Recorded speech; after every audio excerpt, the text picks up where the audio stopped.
एक राज्य में एक राजा का शासन था। हर सप्ताह पूरी शानो शौकत से नगर में उसका जुलूस निकला करता था, जहाँ प्रजा उनके दर्शन किया करती थी।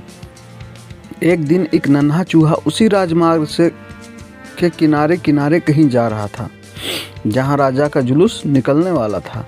वह चूहा था तो छोटा सा, मगर उसका घमंड बहुत बड़ा था और वह खुद को सर्वश्रेष्ठ और महान समझता था। कुछ देर बाद राजमार्ग से राजा का भव्य जुलूस निकला, जिसे देखने लोगों की भीड़ लगने लगी। राजा अपने पूरे दल बल के साथ था। उसके सैनिक उसे घेरे हुए थे। कई मंत्री और अनुचर उसके पीछे थे।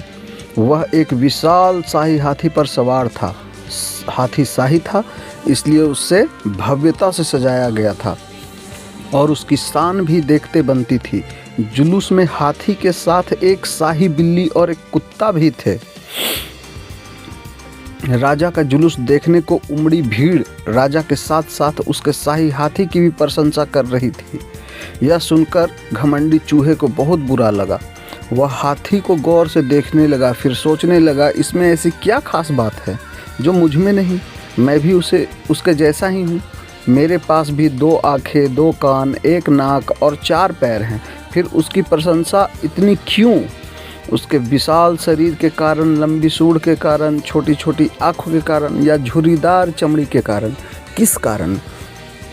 एक बार तुम लोग मुझे देख लो, उस हाथी को भूल जाओ। मैं हाथी से ज़्यादा महान हूँ। चूहा ये सब सोच ही रहा था कि शाही बिल्ली की नज़र उस पर पड़ गई और उसकी लार टपक गई। जुलूस छोड़ वह उसकी ओर लपकी। फिर क्या था? चूहा अपनी सारी महानता भूलकर दुम दबा कर भागा। भागते भागते वह हाथी के सामने आ गया।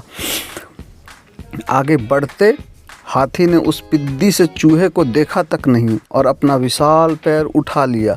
चूहा उसके पैर के नीचे कुचलने ही वाला था, मगर किसी तरह उसने खुद को बचाया।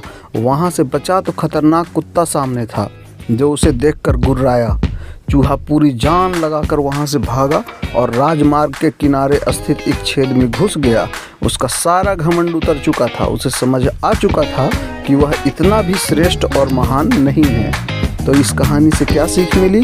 किसी भी मात्र रूप रंग की समानता हमें महान नहीं बनाती। महान हमारे गुण और कार्य बनाते हैं। समझे बच्चों?